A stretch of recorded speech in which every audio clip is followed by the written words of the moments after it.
Okay, at this time, we're going to go to 10.0, which is the superintendent's report. And board, this is for information only. Dr. Little, I'm going to turn it over to you. Thank you very much, Madam Chair. And again, congratulations. What a great evening tonight as we celebrate two wonderful achievements and accomplishments.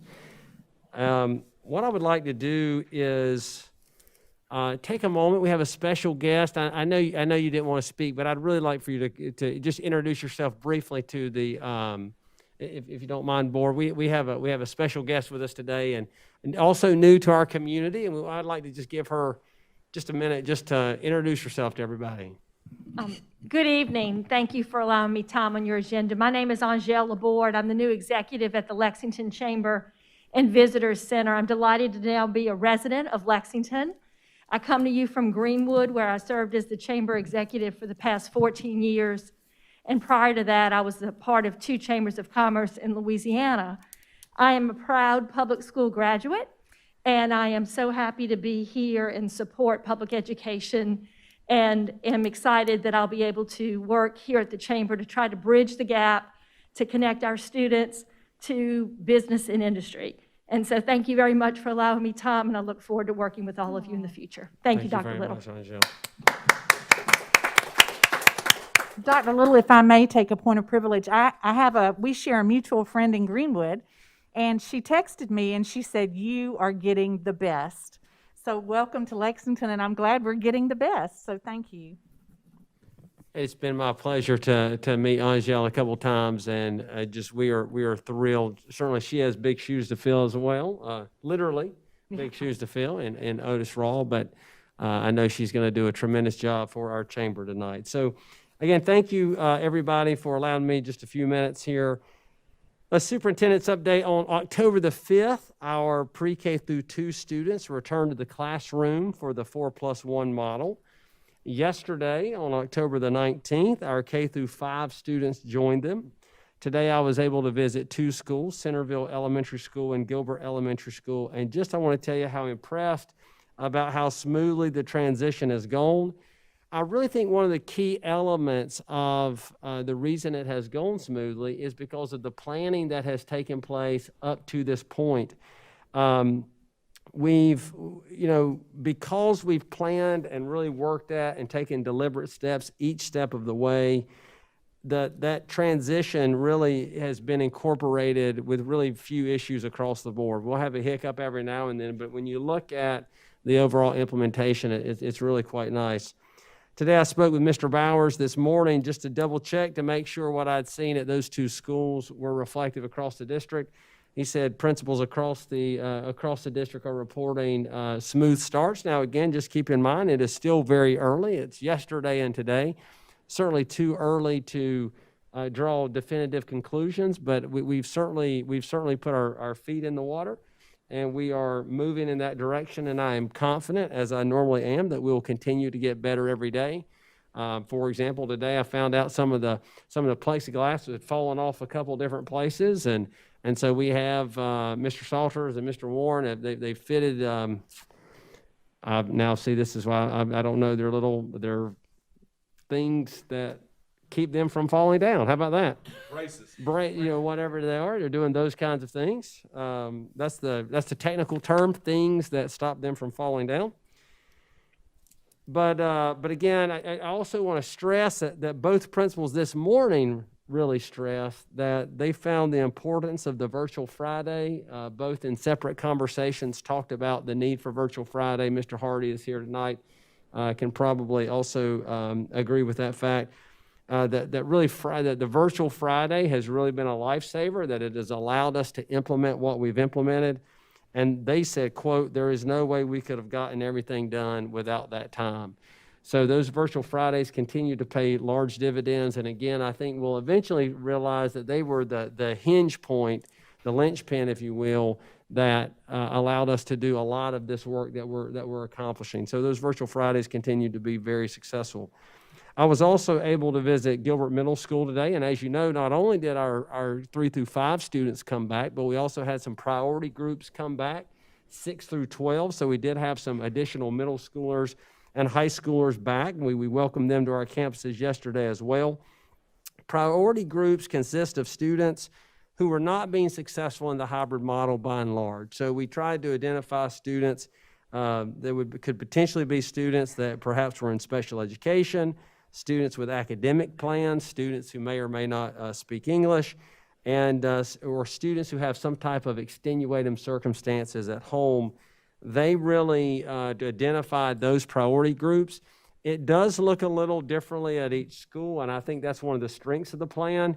You've got, and Mr. Hardy sitting here, so White Knoll Middle School is different than Carolina Springs, even though they're in the same community. And so we also wanted to make sure that each school had some flexibility about who to bring back.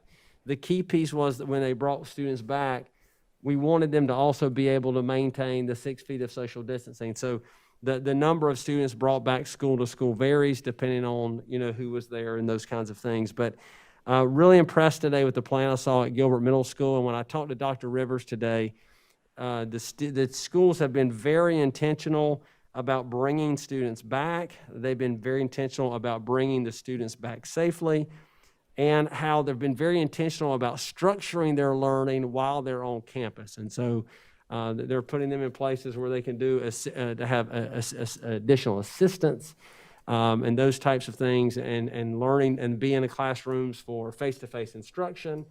And then when they're not in classrooms for face-to-face instruction, they may have them in some other area of the school working on work and getting support that way. So really interesting ways they've approached that problem. And another good example of just using creativity and flexibility.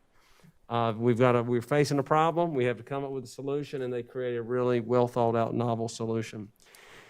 So I'm sure there's questions about our next steps. Our next steps really depend on a couple things. We're really dependent upon the delivery of our next large shipment of plexiglass at middle school and high school, as well as our daily review of the data. Remember, I said this is still a very early stage that we're in. We do have to monitor and measure, make sure we're okay, make sure that everything continues to go as it currently is. We do feel good about our situation at the moment, but as you know, that can change in the COVID reality. That can change pretty quickly, so we want to continue to monitor that. So we're still waiting on a hard delivery date. We do not have that date as of yet. We continue to pester vendors, and we continue to pester the State Department for that hard delivery date. Mr. Warren has done a fantastic job with that, but we don't have a hard delivery date yet. We hope to have that delivery date sooner rather than later. I don't want to make a promise about when we're going to get it because I don't know. It's really out of our control at the moment, but we will be getting that hopefully sooner rather than later. And this week we will also finalize potential rollout plans of when we do get the date, what's the best way for us to begin to come back. But really, again, it hinges on a few things. It hinges on when we get the delivery of the plexiglass. It hinges on how quickly it can be deployed. And it also is dependent upon if our numbers continue to tell us it's safe that we can prioritize that going back to school. The one thing I want to promise the board and our community tonight is that we will continue to be deliberate in our approach. We will prioritize health and safety in our approach, and we will prioritize our youngest students first. So again, I want to say that again. We're going to prioritize health and safety, and we want to prioritize our youngest students first, since our youngest students typically have the hardest time in the virtual model. So far, that's why we went pre-K through 2 first. That's why we've got a number of self-contained special education students in first. Then we brought in 3 through 5. And so no matter what happens with our delivery date, we're going to prioritize those middle school students next to get them, if it's safe to do so, to get them in as part of that next phase. We're going to continue to look carefully at our numbers. Remember, we look at those on a daily basis, but continue to look carefully at our numbers to make sure it is safe for our staff and students to return in our 4+1 model. But so far, again, it's very early, but the 4+1 model has been very successful. We're getting lots of good feedback. I think the 4+1 model continues to be a compromise between we're maximizing that face-to-face time, but we're also providing some systems of support for both students and staff that are reflective in a COVID world, supporting the quarantine, supporting, cleaning and other things. So we think it is working out pretty well at this point. But again, we're early in. We're only we're a little over 2 weeks into that process. We're going to continue to monitor it, look at it, and make sure that we're good to go. But our next big thing is waiting on the plexiglass to be delivered for our middle and high schools. And then once again, to begin a deliberate process where we do safety checks each step of the way. And I think one of the things that our approach has been so successful with so far is that, remember, our goal is not to be open. Our goal is to stay open. And that has allowed us, because we've been able to stay open because of these deliberate steps we've taken each step of the way.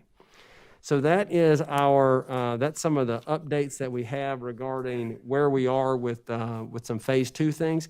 I also have a buddy here tonight that is here to help us a little bit, Dr. Natalie Osborne-Smith, who has continuously given us updates about some things. One of the things she's going to talk about tonight is scheduling about second semester, because while we're waiting on plexiglass to do some rolling in of transitioning to these phases, at the same time, we're also working on what comes next, to quote the Hamilton song, that we are looking at what comes next about how do we then prepare for second semester.